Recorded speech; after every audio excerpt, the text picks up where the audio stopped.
All right, today we're going to revisit and reshoot the conversation on understanding mushroom buying. Lion's mane, cordyceps, turkey tail, reishi, all of these mushrooms that are becoming popular in the mainstream now. We're starting to see products hit the shelf of big box stores.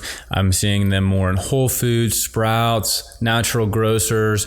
You can see them on Amazon. They're pretty much available everywhere that is trendy on the health food product. And we're seeing a lot of similarities in the mushroom industry that we have seen develop in the CBD industry, where things aren't as clear as we'd like them to be to the consumer. What I mean by that is, much like CBD, mushrooms got a reputation, and a pretty powerful one, for its broad spectrum of benefits, stemming from the beta-glucan content of the mushroom to some of the specific compounds like the heracionenes. I cannot pronounce that. I'm not even going to try to pretend to get that right. Found in lion's mane that stimulate nerve growth factor, neuroplasticity. A lot of these pretty high level benefits that grab people's attention. This is why it's becoming popular. But the original form, or the authentic form of mushroom, being the fruiting body extract, is not what you find in most products today. So you're purchasing a mushroom product with the intention of getting the benefits that their reputation carry. But there are so many opportunities to get the wrong product. And we're going to go through how to read the label and at least improve your chances of getting something that is going to deliver on the therapeutic value that you're hoping to get. We've really narrowed this down to three very key points. Number one being, are you getting the fruiting body, or are you getting something else? And by fruiting body of the mushroom, we're talking about the stem and the cap. And the other form of mushroom that you might be getting is something called the mycelium, or the you'll see this sometimes it'll say mycelated biomass, mycelated grain, mycelium. This is the mycelium is the root network of the mushroom. So if we compare this to a plant, you know, the fruiting body would be the herb, and the mycelium would be the root network. And the fruiting body is what we want, and we want to make sure it's clearly indicated on the label, because the fruiting body is what's going to carry those therapeutic compounds in higher servings or higher therapeutic value. For example, the beta-glucans, which is going to be a primary compound in the mushroom that in all mushrooms that give it its immune strengthening and inflammatory moderating properties, which really lays the foundational benefits of mushrooms, occur in the fruiting body at 6 to 7 times the amount that they are found in the mycelium network. And that would be like when mycelium is in its pure form. One of the issues that we find on labeling is that it doesn't clearly state whether it's coming from the mycelium or coming from the fruiting body. And this is actually a mistake that we've made on our labeling, is we did not clearly indicate fruiting body or mycelium, because we didn't realize how big of a problem this was in the industry, that companies are not indicating, and it turns out they're actually using a mycelium or mycelium biomass instead of the authentic fruiting body extract. I want to talk about a little bit more about some of the issue here. Mycelium not only contains less active compound and less beta-glucan, but in its pure form, but when you have a mycelium in your product, or at least that's what is on there, you might not even be getting mycelium in its pure form. As a matter of fact, you won't. because mycelium can't be separated from the substrate that it's grown on. Mushrooms, when you grow a mushroom, there's the process is you inoculate a substrate. Inoculation means basically we're taking that mushroom spore, we're injecting it into the medium that it will grow in. In many cases, commercially, this is oats or rye or grain. Oats is going to be the most dominating substrate for the medicinal mushroom world, because oats contain natural amounts of their own beta glucan content, so it can kind of pump up those beta glucan numbers, even when you're taking it from the mycelium. But when you're growing in something like oats, so the spores will start to colonize the grain. The mycelium starts to colonize the grain. You can't separate it anymore. It's not like a root structure of a plant where you can knock off the dirt and then you'll be left with a root system, and you could wash those roots off and end up with something pure. Like ashwagandha is a great example for that. We pull that out of the ground, we knock all the dirt off, we scrub it, and we end up with something that we can extract in its pure form. Mycelium, you can't do that. It becomes a part of one mass. So depending on how grown out that mycelium is, so how colonized that mycelium is on that grain, you could end up with a mycelium biomass that might only be 50% mycelium, and then the rest of it would be 50% oats. So not only are you getting a weaker form of the mushroom in terms of beta glucan and active compounds, you're not getting all mycelium either. So if I have 1,000 milligrams of let's say reishi powder per serving, and really it's a mycelium biomass, you might only be getting 500 milligrams of the actual mycelium, and then you'd get an additional 500 milligrams of the substrate that it's grown on, which is really just filler. You can get grains anywhere. You don't need to spend money on rice or oats. So only half of it is the actual mushroom, and then you're only getting 1/6 of the strength in terms of beta glucan active compound from the mycelium itself. So you could end up there's just so many unknowns when it's a mycelium biomass, because you could end up from anywhere from like 1/100th of the beta glucan content that you would find in a fruiting body, because the mycelium might not be grown out in the substrate, or you could end up with, like, at best maybe 1/6 of the strength. Either way, it is a significantly less potent form of beta glucan, and in many cases the active compounds that gave individual mushrooms their reputation, like lion's mane, reishi, chaga, turkey tail.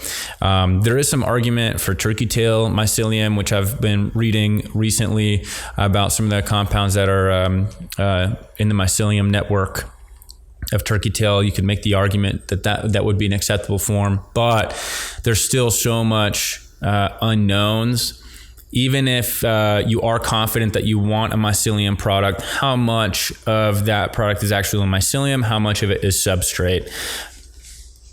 We avoid it. We don't use it in our products for that reason.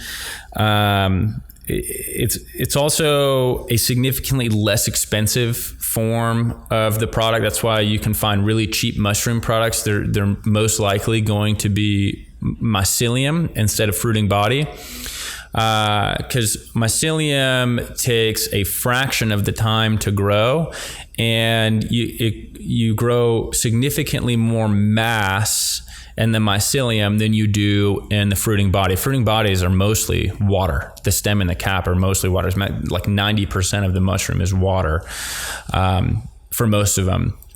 Reishi is a outlier there with that very woody texture. It's a little more dense, but the mass of the mycelium is much, much, much higher proportionate to the fruiting body. So this is why companies do it. It's a lot cheaper. It's a lot faster to grow. The growing conditions are more forgiving in a mycelium than they are a fruiting body.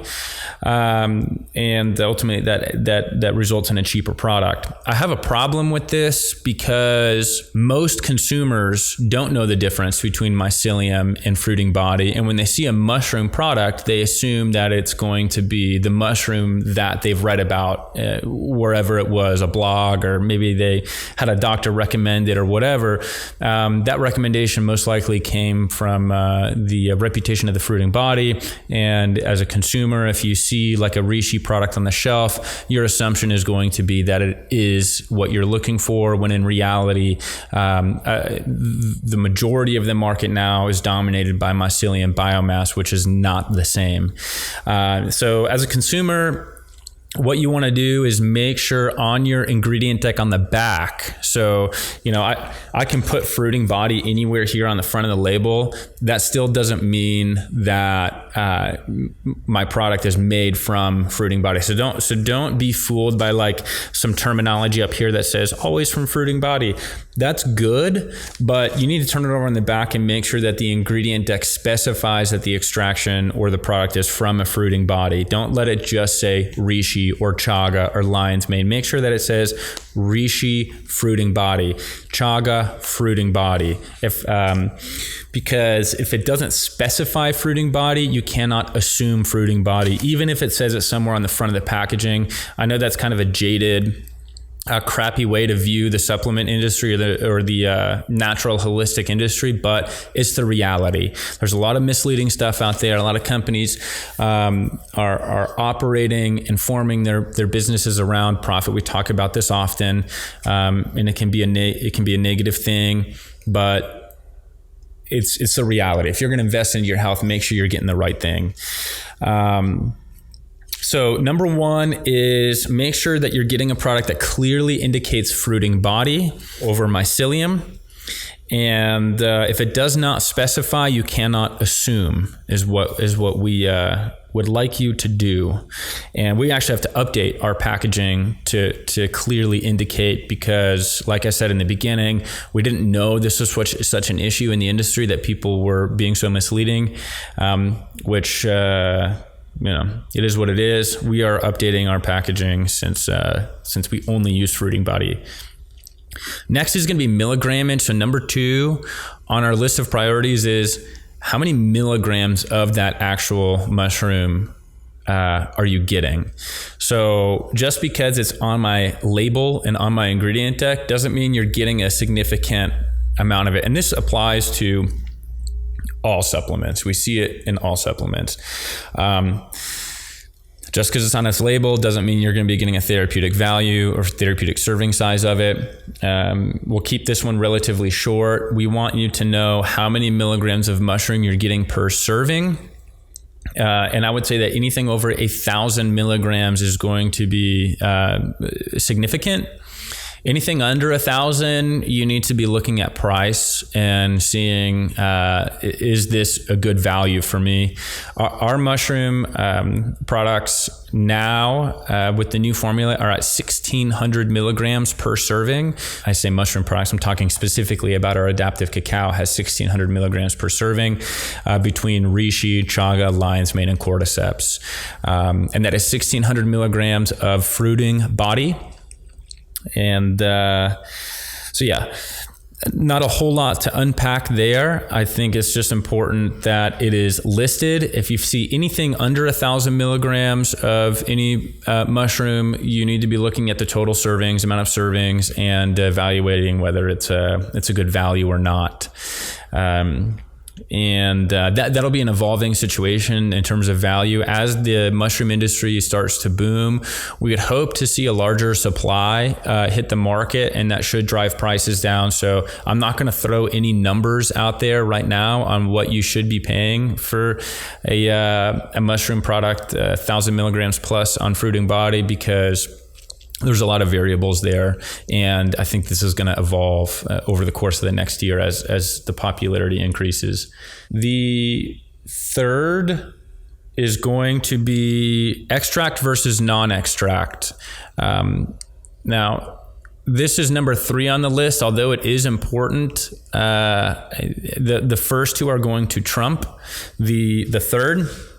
The reason we want to see extract on our ingredient label, so this would be reishi fruiting body extract rather than just reishi or reishi fruiting body, that extract takes it to the next level because during that extraction process, whether it's heat or alcohol, we are breaking down the cell wall, the chitin cell wall, that helps free up the active compounds inside the cells of the mushroom.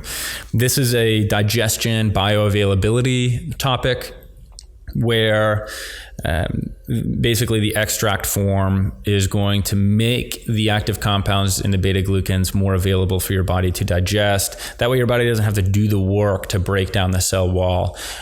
You'll still get therapeutic value from non-extract. The extract just takes it to that next level. You have different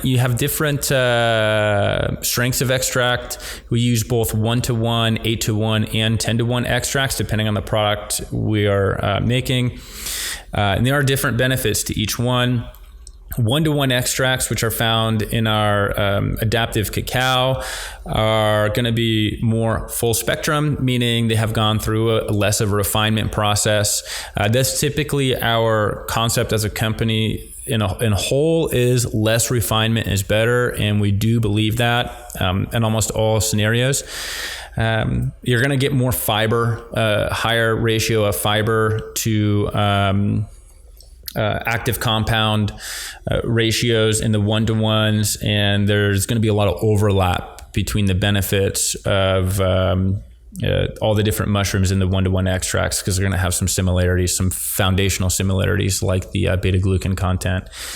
The 8-to-1s and 10-to-1s, those are going to be more concentrated on active compounds. So I gave the example earlier of the heracyanines and the erocianines.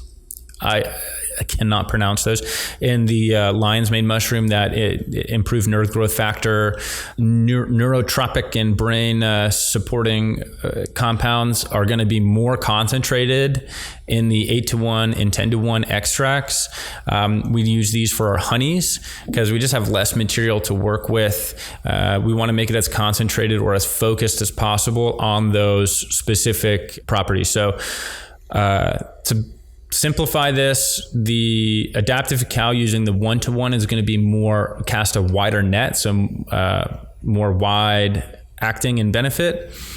Whereas the honeys using the 8-to-1, 10-to-1 extracts are going to be more focused on specific impact. So the lion's mane and cordyceps is going to be way more for mental and physical endurance. Blood flow to the brain, VO2 max, increasing VO2 max, nerve growth factor, all that good stuff. Turkey tail in that honey is going to be way more focused on immune system. And then in the 1-to-1 extracts, we're kind of getting all of those things just in a less concentrated form. So those are the 3 high-level points. Know for sure that you're getting a fruiting body versus myceliated grain. Make sure that you're getting something that's in the ballpark of 1,000 milligrams per serving, and then to take it to the next level, go for that extract over the non-extract form. We'll go over a little bit more detail in a next video on the mycelium versus the fruiting body. There is a little bit more to unpack there on measurements of polysaccharide and beta glucan, how even lab results, companies that claim they have a powerful product by measuring polysaccharide content is extremely misleading, because polysaccharides are both starches, sugars, and beta glucans, whereas mostly on that polysaccharide measurement, you really only care about those beta glucans when we're talking about fruiting body or mushroom extract. So polysaccharides don't tell you anything about the strength of the product, but we'll unpack that a little bit more in a future video. And that's it.